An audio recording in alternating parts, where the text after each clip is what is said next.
Hey,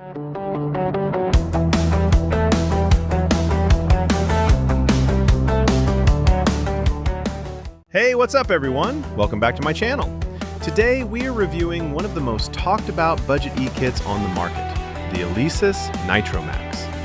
Out of the box, it's marketed as a sleek, beginner-friendly 8-piece setup with white mesh heads and killer BFD drum samples. But if you look closely at my kit right now, it doesn't exactly look like the one on the box. Yeah, I modified it.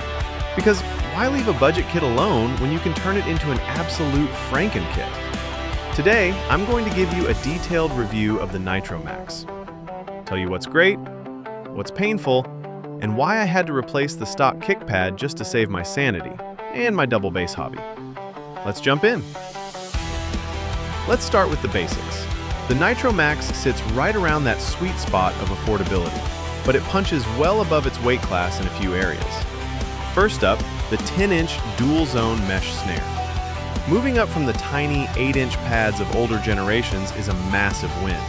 The toms are 8-inch single-zone pads. They feel great, they're quiet, and they have that classic mesh rebound.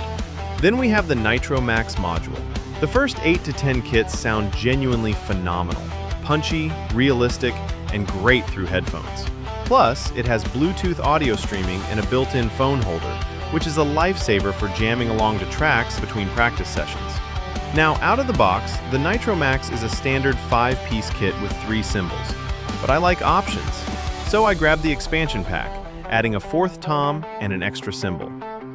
Having that extra crash and a dedicated floor tom makes the kit feel less like a practice pad and more like a real acoustic setup. If you're planning to buy this kit, just budget for the expansion right away. Trust me, your drum fills will thank you. Alright, time for the elephant in the room. Let's talk about the kick tower. Alesis claims the stock kick tower supports standard bass drum pedals. And sure, if you're using a single pedal, it works fine. But I play metal. I have a Mapex P410TW double bass pedal. And when I hooked up the Mapex to the stock Alesis tower, absolute heartbreak. The stock pad is just too narrow, and the internal sensors are incredibly finicky. So, I did what any reasonable, desperate drummer would do, and bought a Yamaha bass drum tower. Look at this beauty. The Yamaha pad is much wider, the sensor distribution is top tier, and it handles the Mapex double pedal like an absolute champ.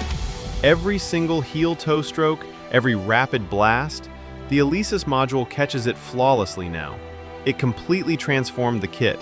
So, word of advice, if you plan to play double pedal on the Nitro Max, just prepare yourself for a kick tower upgrade. So, what's the final verdict?